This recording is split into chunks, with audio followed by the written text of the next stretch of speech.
Welcome to Maulana Muhammad Roshan Kasmi Fans YouTube channel. Don't forget to like, share and comment.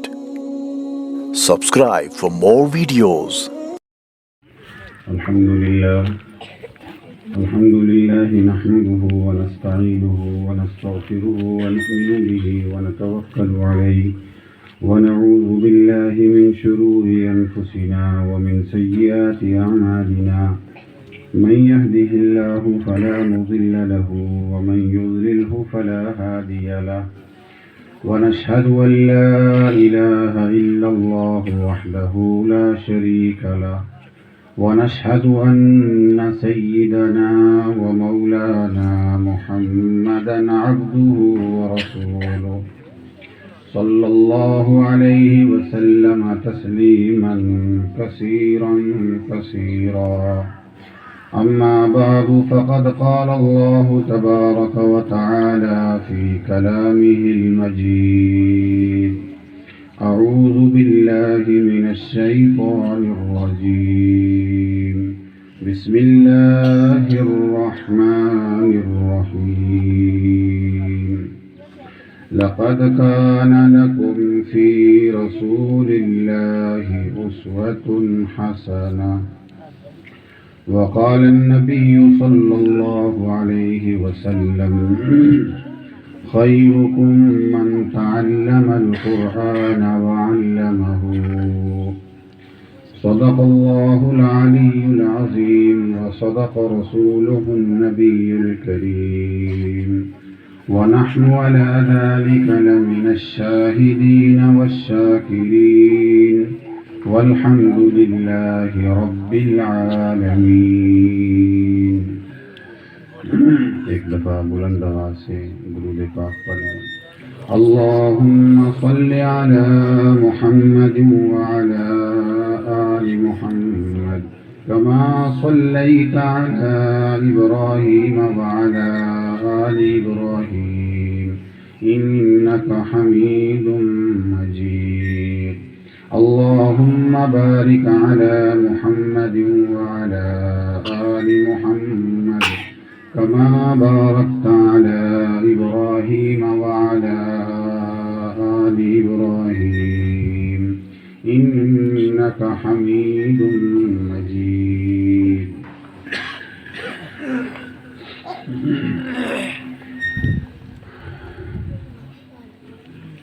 Stage پر تشریف فرما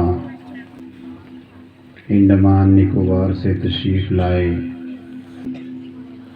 حضرت قاری حفظ الرحمان صاحب، حضرت مولانا تاج الدین صاحب مظاہری، حضرت مولانا محمد معصوم صاحب، دیگر تمام علماء کرام کا نام لینے میں وقت زیادہ لگے گا.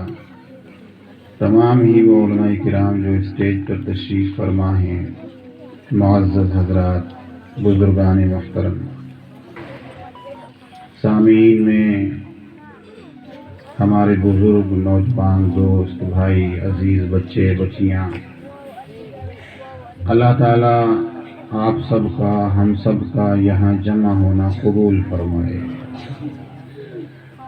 اور اس جمع ہونے کے بعد یہاں سے جدا ہونے سے پہلے ہم سب کے لیے بخشش مقدر فرمائے، سعادت مقرر فرمائے، اس مجلس کی برکتوں سعادتوں سے سب کو بہرہ فرمائے. اصلاً تو خطاب آج کے مہمان خصوصی جن کے آپ انتظار میں ہیں، جو تشریف لا چکے ہیں، سابق شاہی امام پنجاب حضرت مولانا حبیب الرحمان صاحب لدھیانوی نور اللہ مرقدہ کے فرزند ارجمند، اور ان کے بعد ان کے صحیح جانشین پنجاب کے موجودہ شاہی امام حضرت مولانا محمد عثمان صاحب رحمانی لدھیانوی، جو تشریف لا چکے ہیں اور بہت جلدی آپ حضرات کے سامنے روبرو ہوں گے. اصلاً خطاب تو ان کا ہے،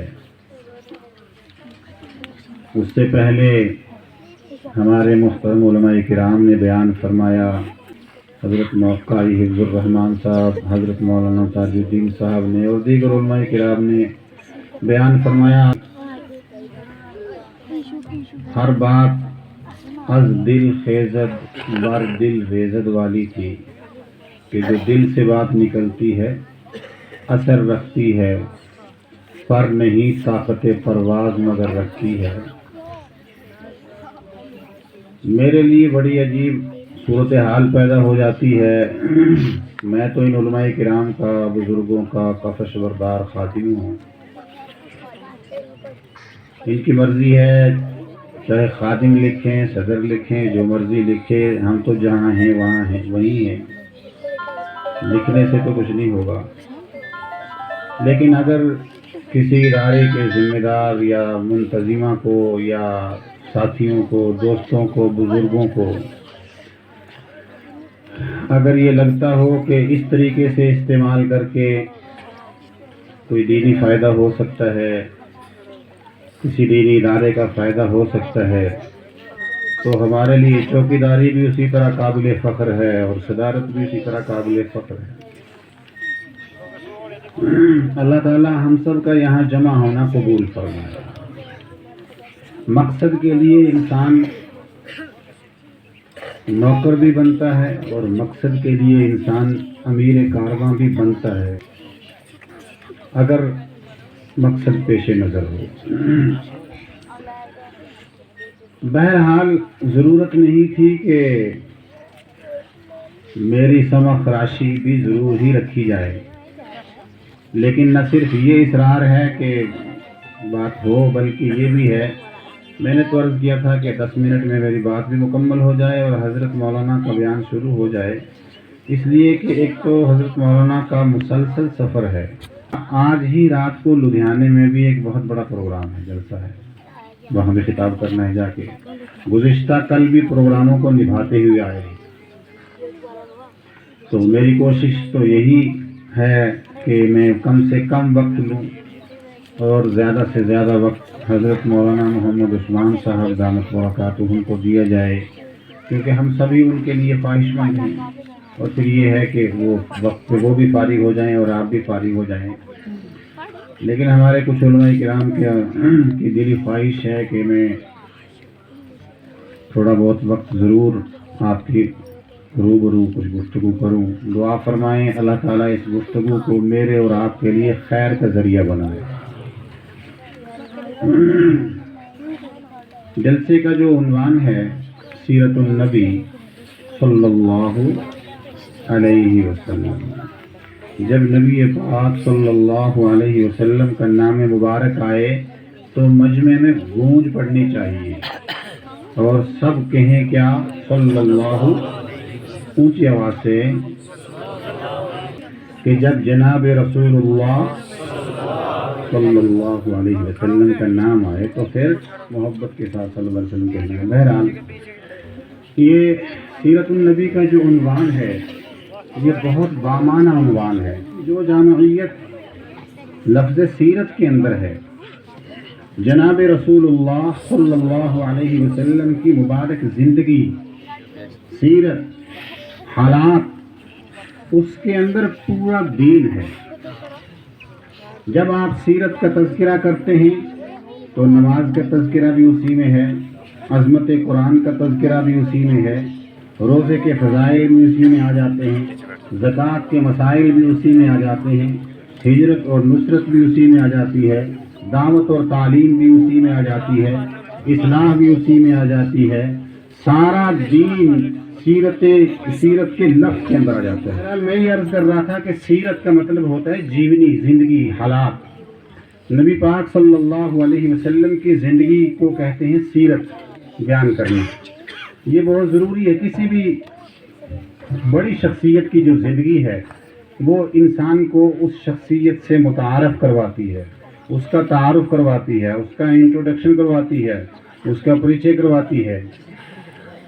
اسلام کے آخری پیغمبر حضرت محمد صلی اللہ علیہ وسلم کی عمر کل 63 سال ہوئی ہے۔ بعض دوسرے پیغمبروں کی اور بعض دوسرے رسولوں کی زندگیاں بڑی بڑی ہوئی ہیں، بعض پیغمبروں کی زندگیاں ہزار ہزار سال کی بھی ہوئی ہیں، بڑی مختصر زندگی ہے۔ لیکن آج دنیا کے اندر دوسرے نمبر پر اگر کوئی مذہب ہے تو وہ اسلام ہے، دوسرے نمبر پر اگر دنیا میں کوئی پاپولیشن ہے تو وہ مسلمانوں کی ہے۔ آدھی دنیا کے اوپر مسلمانوں کے جہاز اڑتے ہیں، آدھی دنیا کے سمندروں پر مسلمانوں کا قبضہ ہے۔ 52 سے زیادہ 58 کے قریب 58 کے قریب میری معلومات کے مطابق کنٹریز مسلمانوں کے ہاتھ میں ہیں۔ دنیا کی اکانومی کی ایک بڑے حصے کے اوپر مسلمانوں کا قبضہ ہے۔ دنیا کا کوئی خطہ نہیں ہے جہاں مسجدیں نہیں ہیں، اور کوئی مسجد ایسی نہیں ہے جہاں اذانیں نہیں ہیں، اور کوئی اذان ایسی نہیں ہے جس میں اشہد ان محمد الرسول اللہ نہیں ہے۔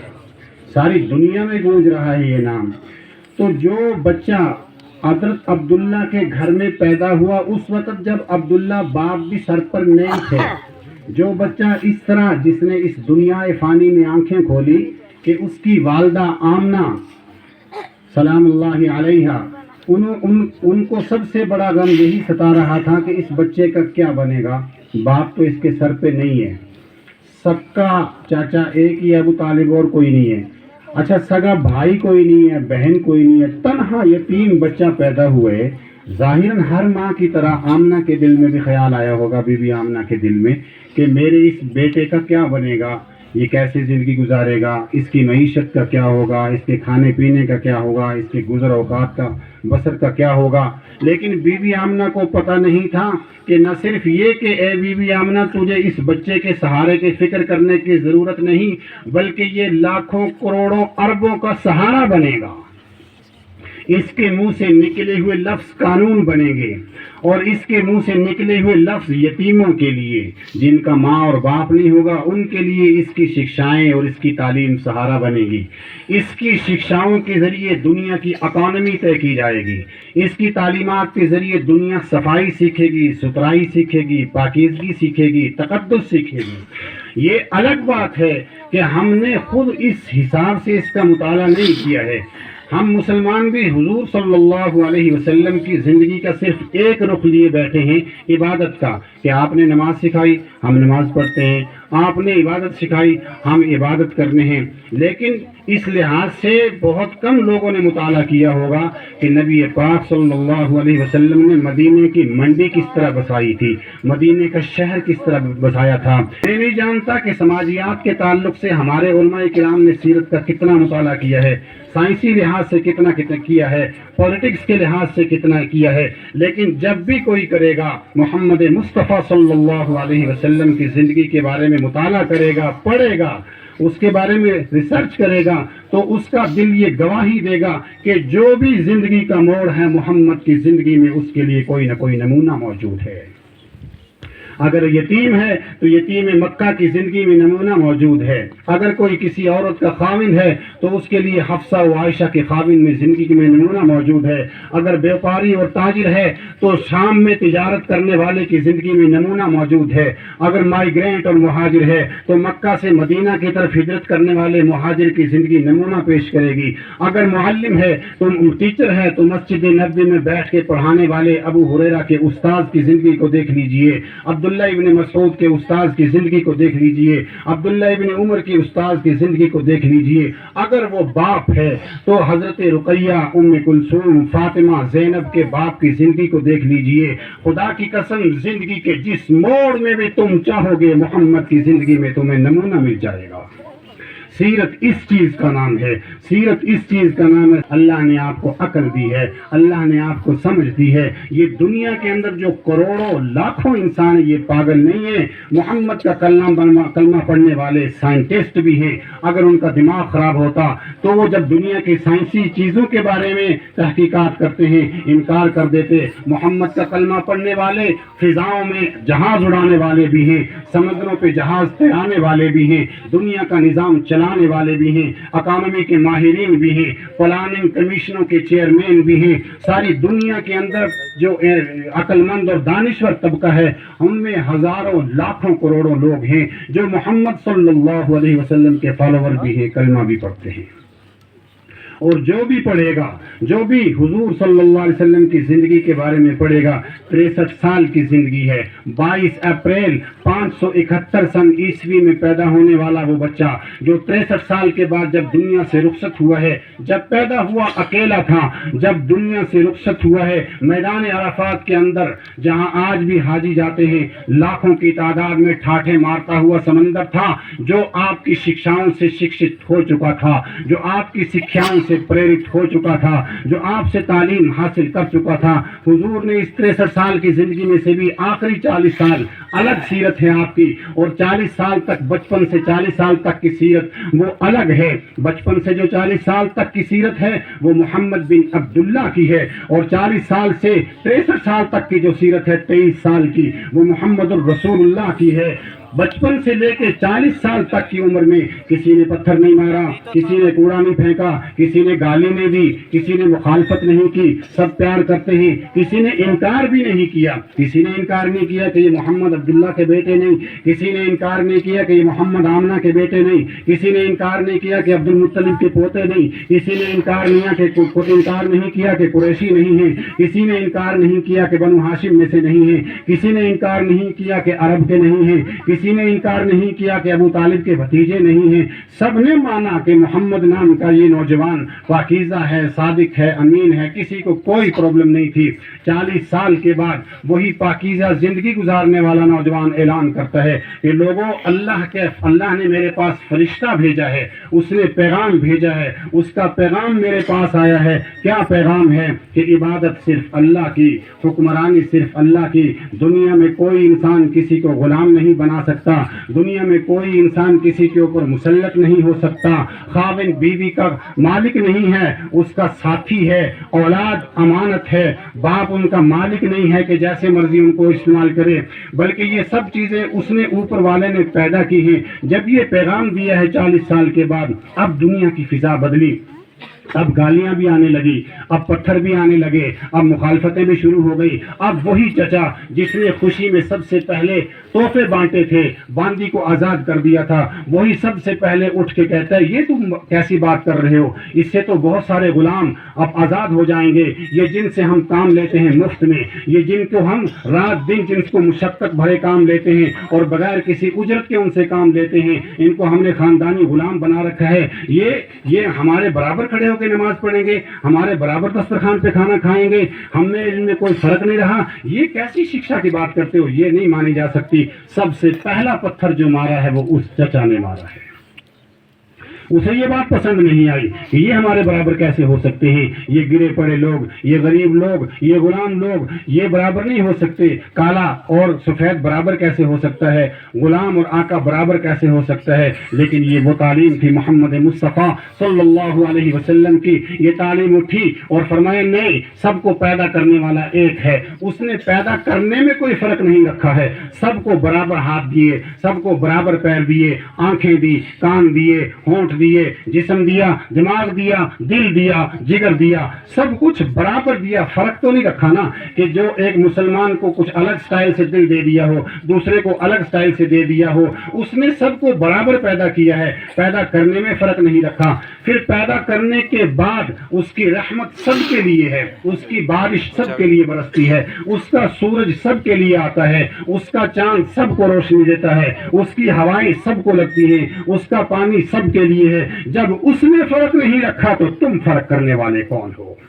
یہ تھا وہ پیغام کہ جس کے بعد پھر بائیکاٹ بھی ہوا، جس کے بعد پھر روک دیا گیا کہ تو آپ مسجد حرام میں نہیں آ سکتے، آپ کعبے میں نہیں آ سکتے، آپ کہتے ہو کہ یہ چڑھاوا غریبوں میں تقسیم کر دو، آپ کہتے ہو یہ کپڑے غریبوں میں بانٹ دو، یہ چیزیں غریبوں میں تقسیم کر دو، اور ہم یہ کہتے ہیں کہ ہم نے ٹھیکہ لیا ہوا ہے کہ غریب بھی ہماری خدمت کرے، اپنی محنت کی کمائی، پسینے کی کمائی لا کے ہمارے اوپر نچھاور کرے۔ وہ طبقہ جو دنیا کو غلام بنانے کی ذہنیت لیے ہوئے تھا، سب سے پہلے مخالفت میں اٹھا کہ یہ نہیں ہو سکتا، یہ تعلیم رکنی چاہیے، لیکن نہیں رکی۔ ایک ابو بکر نے سنی صاف دل میں، کہا آقا کوئی ساتھ دے نہ دے میں دوں گا۔ بیوی حضرت خدیجہ ساتھ دینے والی، کتنی عمر میں؟ حضرت خدیجہ نے جب حضور صلی اللہ علیہ وسلم سے نکاح کیا ہے، حضرت خدیجہ کی عمر 40 سال کی ہے، محمد صلی اللہ علیہ وسلم کی عمر 25 سال کی ہے۔ خدیجہ کے 2 نکاح پہلے ہو چکے ہیں، ان سے اولاد بھی ہو چکی ہے، دونوں دفعہ بیوہ ہو گئی، پاکیزگی میں مشہور ہے، طہارت میں مشہور ہے، اپنا کاروبار ہے، کسی کا کوئی دباؤ نہیں ہے، لیکن خاندان شریف ہے، پاکیزہ ہے۔ نکاح کا پیغام آیا، حضور صلی اللہ علیہ وسلم نے قبول فرما لیا۔ اگر خدا نہ خواستہ نفسانی شخصیت ہوتی، اگر خدا نہ خواستہ شہوانی شخصیت ہوتی تو پھر کسی کنواری کا انتخاب کرتے، کسی نوجوان لڑکی کا انتخاب کرتے، کسی دنیاوی حساب سے سوچتے۔ آپ کو تو صرف ایک گھر بسانا تھا، ایک پاکیزہ خاتون نے رشتے کا پیغام بھیجا، آپ نے قبول کر لیا۔ 50 سال کی عمر تک حضور صلی اللہ علیہ وسلم کی 50 سال کی عمر تک، جب تک حضرت خدیجہ حیات رہی، حضور نے کوئی دوسرا نکاح نہیں کیا ہے۔ اس 25 یعنی حضور 40 سال کی عمر میں نبی بنے ہیں، 25 سال کی عمر میں خدیجہ سے نکاح ہوا۔ یہ جو 15 سال کا عرصہ ہے، اس 15 سال کے رات اور دن خدیجہ نے دیکھے، صبح دیکھی، شام دیکھی۔ ایک بیوی اپنے خاوند کی کرتوت سے بہت اچھی طرح واقف ہوتی ہے، اپنے خاوند کے کریکٹر سے اچھی طرح واقف ہوتی ہے، اس کی ان باتوں کو بھی جانتی ہوتی ہے جن کو دنیا نہیں جانتی۔ وہ دنیا کے سامنے سج دھج کے آ سکتا ہے، دنیا کے سامنے اچھے کپڑے پہن کے آئے گا، اچھی اسپیچ کرے گا، اندر گھر میں اس کا بیوی کے ساتھ سلوک کیا ہے، بچوں کے ساتھ سلوک کیا ہے، سونا جاگنا کیسا ہے، یہ تو بیوی ہی جانتی ہوتی ہے۔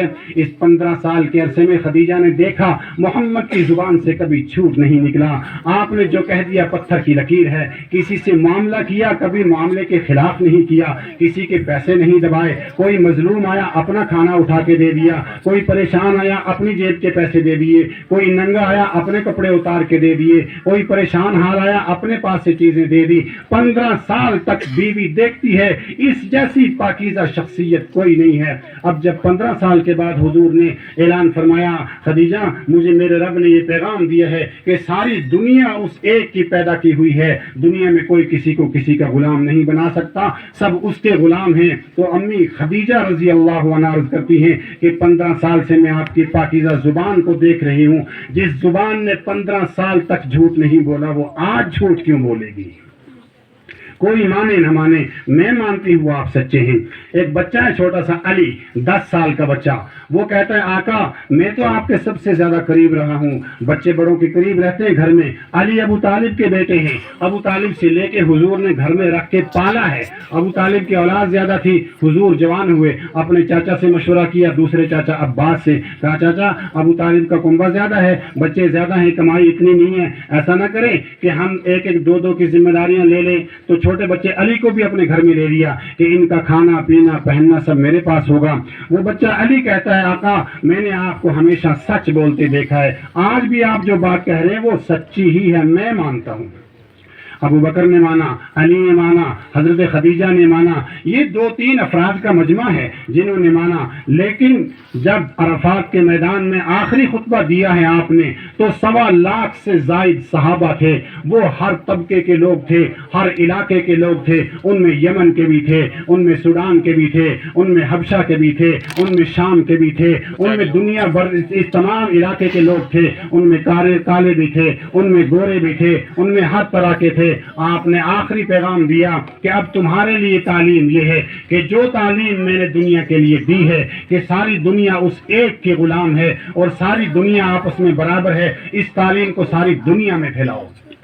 چنانچہ پھر ایسے رضاکار تھے وہ کہ جس کا جدھر رخ نکلا وہ نکل گیا۔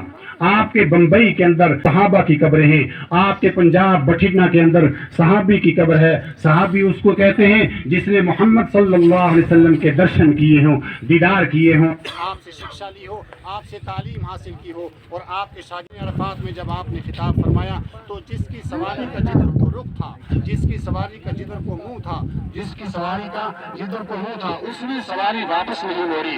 جس کا یمن کا رخ تھا یمن کو نکل گیا، جس کا ہندوستان کی طرف رخ تھا ہندوستان کو چلا گیا، جس کا چین کی طرف رخ تھا چین کو چلا گیا، اور ساری دنیا کے اندر یہ بات پھیلائی کہ دیکھو محمد صلی اللہ علیہ وسلم کی شکشا یہی ہے، کالے کو گورے پر کوئی فضیلت نہیں، اجمی کو عربی پر کوئی فضیلت نہیں، یہ سارے بندے ہیں، یہ سب انسان ہیں اور ایک پیدا کرنے والے کے پیدا کیے ہوئے ہیں۔ چنانچہ آج یہ ساری روئے زمین کے اندر، سمندروں میں، ہواؤں میں، فضاؤں میں، خلاؤں میں، میدانوں میں، چٹیل میدانوں میں، دریاؤں میں، شہروں میں، دیہاتوں میں، گاؤں میں آپ کو ہر جگہ مسلمان ملے گا. لیکن فرق یہ ہو گیا کہ وائے افسوس آج مسلمان نے اپنا ایک نیا ڈھانچے کا، اپنا خود کا دین تیار کر دیا ہے. ایسا دین کہ جس میں اونچ نیچ بھی ہے، جس میں فرق میں فرق بھی کر رہا ہے. یہ تو وہ دین نہیں ہے جو محمد صلی اللہ علیہ وسلم تمہیں دے کے گئے تھے. محمد تو جو تمہیں دین دے کے گئے تھے وہ تو یہ تھا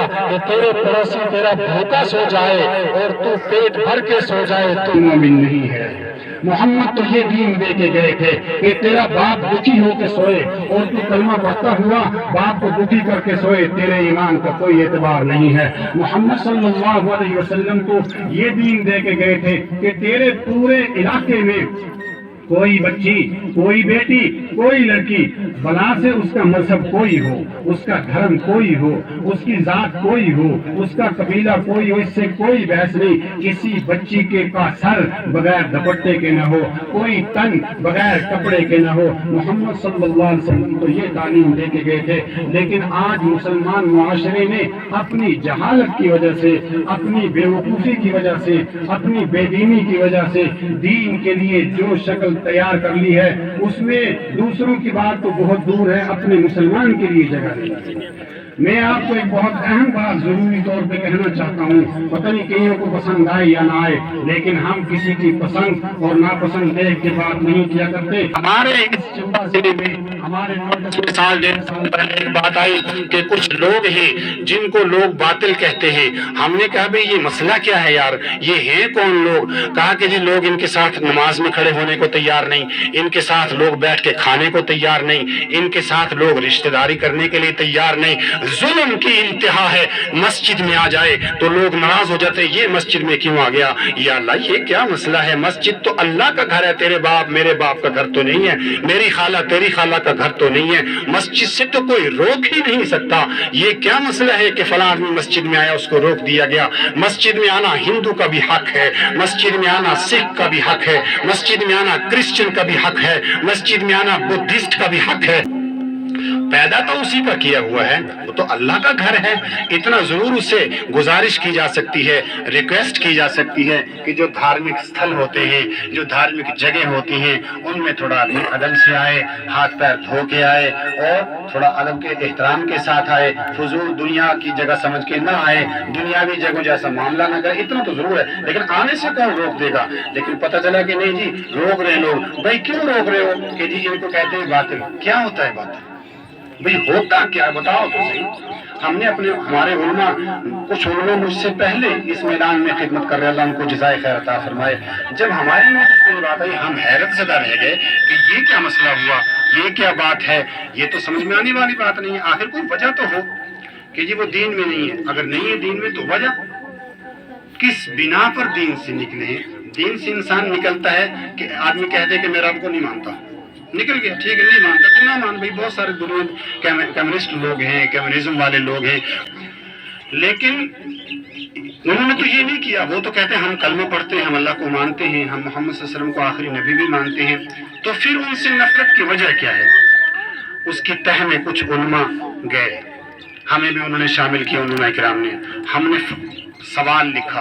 اس وقت اہل سنت والجماعت کے دو بڑے ادارے ہیں، دونوں مسلمان ہیں، ہلکا پھلکا کچھ چیزوں میں فرق ہوتا ہے، زیادہ نہیں ہے. کلمے والے دونوں مسلمان ہیں. ایک کو بریلی والے کہا جاتا ہے، ایک کو دیوبند والے. سنی دونوں، مسلمان دونوں، ایمان والے دونوں جگہ سوال لکھ کے بھیجا.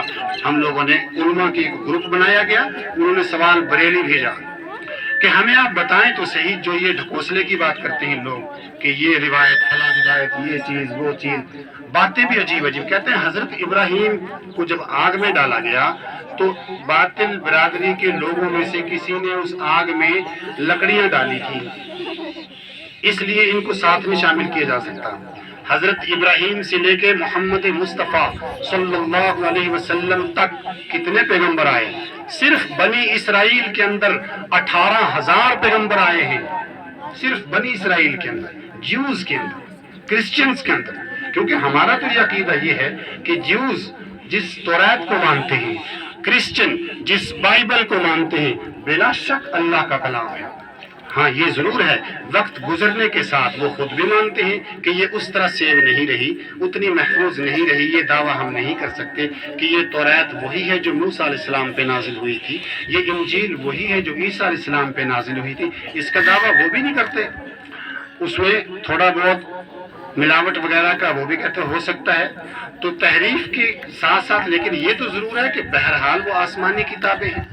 تو اگر یہ چیز ہوتی توریت میں ہوتی اس کا تذکرہ، انجیل میں ہوتا ہے اس کا تذکرہ، زبور میں ہوتا ہے اس کا تذکرہ، حضرت محمد صلی اللہ علیہ وسلم کی حدیثوں میں اس کا تذکرہ ہوتا.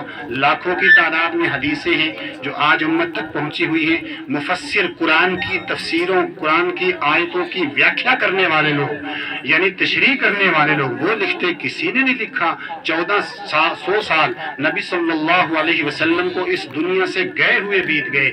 آپ کی ایک ایک چیز محفوظ ہے. اس امت کو پتہ ہے حضور کی مبارک داڑھی میں بال کتنے سفید ہوئے تھے. اس امت کو پتہ ہے حضور کے مبارک سر میں بال کتنے سفید ہوئے تھے. حضور صلی اللہ علیہ وسلم کے گھر کی ایک ایک چیز کو گن کے امت نے محفوظ کی. ایک ایک چیز محفوظ، ایک ایک تعلیم محفوظ، ایک ایک شکشا محفوظ. پھر صحابہ کا زمانہ آیا، تابعین کا زمانہ آیا، تبع تابعین کا زمانہ آیا، ائمہ مجتہدین کا زمانہ آیا، محدثین کا زمانہ آیا. ایک لگاتار تسلسل ہے، ایک لگاتار کڑی ہے. کسی نے تو آج تک یہ بات کہی نہیں کہ اس نے فلاں آدمی نے ابراہیم علیہ السلام کی آگ میں جو ہے لکڑیاں ڈالی تھی اس لیے اس ایک پوری برادری کو اکٹھ کر دو. آپ کو میں ایک عجیب بات بتلاؤں، آپ عجیب نہیں ہے، آپ نے سنی بھی ہوگی. ابو جہل سے بڑا دشمن اسلام میں نبی صلی اللہ علیہ وسلم کو کوئی نہیں ہوا ہے. سب سے بڑا دشمن ابو جہل مانا جاتا ہے جس نے دشمنی کی حد کر دی. یعنی اس حد تک دشمنی کی چاہے میرا نقصان ہو جائے لیکن محمد صلی اللہ علیہ وسلم کا نقصان ہو، اتنی دشمنی کی. ایک وقت آیا اس کا بیٹا اکرمہ بھاگ رہا تھا کشتی پہ چڑھ کے. جب سن 10 ہجری میں مکہ فتح ہو گیا اور مکہ فتح ہونے میں کسی ایک انسان کا خون وہاں میدان میں نہیں بہایا گیا ہے، بلکہ آپ نے اعلان فرما دیا تھا جو گھر کے دروازے بھی بند کر لے گا اس کے گھر کے دروازے کے آگے کھڑا ہو کے بھی کوئی نعرہ نہیں لگائے گا کہ اوے نکل، تو نے کل تک مسلمانوں کے خلاف یہ کیا تھا وہ کیا تھا، آج تیری ہم بوٹی بوٹی کریں. نہیں، فرمایا جس نے دروازہ بھی اپنا بند کر لیا تو ختم ہو گئی دشمنی اس سے. آج کعبہ آزاد ہو گیا، وہ اپنی زندگی جیے گا. اکرمہ کو نے سوچا کہ یہ میں کیسے برداشت کروں گا کہ مکہ میں کعبہ میں محمد صلی اللہ علیہ وسلم کا کلمہ بلند ہو. وہ کشتی پہ بیٹھا اور بھاگنے کی تیاری کر رہا تھا تو اس کی بیوی جو اندر سے دل سے قائل ہو چکی تھی اس نے آواز دی، کہا اکرمہ کہاں بھاگ رہا ہے؟ اسلام چڑھتا ہوا سورج ہے، دنیا کے آخری کونے تک بھاگ. یہ سائے کی طرح تو سائے کے ساتھ بھاگ رہا ہے. یہ طلوع ہو چکا ہے سورج، یہ اب پیچھے نہیں جائے گا، جہاں جائے گا وہاں اسلام آگے ہوگا. کیا میں نے کہا کوئی بات نہیں، میں نہیں مانتا. وہ نکل گیا، تھوڑا آگے گیا، کشتی ڈگمگانے لگی، پانی میں گوتے کھانے لگی. تو کشتی کا جو چلانے والا تھا اس نے کہا یا اللہ تو بچا. اکرمہ نے کہا اللہ کا نام کیوں لیتا ہے؟ لات کا نام لے، حبل کا نام لے، عزا کا نام لے، 360 رکھے ان کا نام لے. اس نے کہا نہیں جی، جب ہم وہاں جاتے ہیں تب تو انہی کا لیتے ہیں، لیکن جب نیچے سمندر ہوتا ہے، اوپر آسمان ہوتا ہے، کشتی ڈوبنے لگتی ہے، پھر ہم کہتے ہیں اوپر والے تو بچا. ہائے ہائے، اوپر والے سمجھ میں نہیں میری آواز بات نہیں ہے. کیا کہتے ہیں ہم کہ اوپر والے کیوں بچا. سمندر میں اب صرف اوپر والا بچا سکتا ہے اور کوئی نہیں بچا سکتا. اکرمہ نے کہا کشتی موڑ لے. اس نے کہا کیا بات کہا؟ کشتی موڑ، بات کا پتہ تو چلے. کہا اگر سمندر میں جا کر باقی سارے فیل ہیں، یہاں اوپر والا ہی بچائے گا تو سمندر سے باہر دھرتی پر بھی پھر اوپر والا ہی بچائے گا. پھر میں نہیں بھاگوں گا، پھر میں جا کے محمد کے قدموں میں کیوں نہ بیٹھ جاؤں. کلمہ پڑھ لیا آ کے اکرمہ نے. آج دنیا کا کوئی مسلمان اکرمہ کا صرف نام نہیں لیتا، پہلے کہتا ہے حضرت اکرمہ، پھر کہتا ہے رضی اللہ عنہ. ابو جہل کا بیٹا، ساری زندگی دشمنی کرنے والا، جب اس نے کلمہ پڑھ کے مان لیا کہ وہ ایشور ایک ہے، اللہ ایک ہے، پروردگار ایک ہے، تو اسلام نے اس کو وہ عزت عطا فرما دی. تو آج پھر وہ کون ہے کہ جو یہ کہے کہ اس کے باپ نے، دادا نے، پردادا نے، فلاں نے یہ کیا تھا لہٰذا اس کی نسل سے بھی نفرت کرو. ہم نے پوری تحقیق کی، دونوں جگہ کے فتوے میرے پاس موجود ہیں. میں اس سے پہلے ایک مجلس میں کھل کے یہ بات کہہ چکا ہوں. کوئی راضی ہو یا ناراض ہو، کسی کو اچھی لگے یا بری لگے، پنجابی چ کہتے ہیں کسی کے گٹے لگے یا گوڈے لگے، ہمیں اس کی پرواہ نہیں ہے، ہم نے اس اوپر والے کا دیا ہوا کھانا ہے۔ کسی کو حق نہیں ہے کہ بنا وجہ کسی کے ساتھ نفرت کرے۔ دیوبند کا فتویٰ میرے پاس موجود، بریلی کا فتویٰ میرے پاس موجود، دونوں جگہ سے ہم نے فتوے منگوائے، دونوں جگہ کے مفتی حیران ہے کہ یہ کیسی پاگلوں والی باتیں کر رہے ہو۔ اسلام ایسا دین تھوڑی ہے بھائی کہ جو اگر ابراہیم کے زمانے میں کسی نے کوئی غلطی کی اس کی سزا آج اس کے اولاد کو ملے، یہ جہالت کی باتیں ہیں۔ اس لیے میں کھل کے اعلان کرتا ہوں کہ اول تو ان کا نام باطل بھی رکھا کسی نے بدماشی سے، ضد میں یا پھر نادانی میں، یا اسے پتہ ہی نہیں تھا۔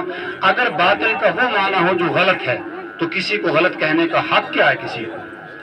ہر انسان اپنی ماں کے پیٹ سے آزاد پیدا ہوتا ہے، پھر جب وہ نماز پڑھتے ہیں، جب وہ کلمہ پڑھتے ہیں، جب وہ قرآن پڑھتے ہیں، جب وہ سب اللہ کو ماننے والے ہیں، تو ہم کوئی نحن ابناء اللہ و احباؤہ، ہم کوئی خدا کے نعوذ باللہ بیٹے ہو گئے یا زیادہ رشتہ دار ہو گئے کہ ہمارا کلمہ کلمہ ہے ان کا کلمہ کلمہ نہیں، ہماری نماز نماز ہو ان کی نماز نماز نہیں۔ اس لیے آج کے اس مجمع کو بنیاد بنا کے میں اعلان کرنا چاہتا ہوں، یہ تمام علماء بھی یہاں موجود ہیں، کہ جس برادری کو لوگ غلط طریقے سے باطل کہتے ہیں ان کو باطل کہنا ہی غلط ہے۔ ان کے ساتھ بیاہ شادی کا رشتہ رکھنا دین ہے، ان کے حق مسجدوں میں بالکل اسی طرح ہے، خدا کی قسم ایک پائی کا فرق نہیں ہے جس طرح میرا یا آپ کا ہے۔ جب وہ اس اللہ کو مانتے ہیں کیا حق ہے کسی کو کہنے کا؟ ہمیں نہیں معلوم تھا کہ اس طرح کبھی یہاں فضا ہے یا کوئی ہے، بہت تھوڑے لوگ ہوں گے، لیکن ایسے لوگوں کی حوصلہ افزائی نہیں کی جا سکتی جو کسی سے بنا وجہ نفرت کا ماحول بنائیں، اور یہ قانون بھی جرم ہے۔ یہ بات بھی میں وارننگ کے طور پہ کہنا چاہتا ہوں، ہمیں پھر وہ طریقہ بھی آتا ہے، ہمیں صرف آپ یہی اسی ایک ہی انداز کا مولوی مت سمجھیں۔ اگر کسی علاقے سے ہمیں یہ کمپلینٹ آئی، کسی ہمارے بھائی نے شکایت کی کہ مجھے مسجد سے اس لیے نکال دیا جی کہ مجھے کہا کہ تو باطل ہے تو مسجد سے نکل جا، اگر یہ شکایت آئی کہ دسترخوان سے اٹھا دیا اس لیے کہ یہ تو باطل کا ہے، یا کوئی اس کے ساتھ ایسا سلوک کیا، اس کے خلاف لیگل طور پہ میں ٹیم گٹھت کر چکا ہوں وکیلوں کی، ہم اس بندے کے خلاف قانونی کارروائی کریں گے۔ کیا مطلب ہے تمہارا؟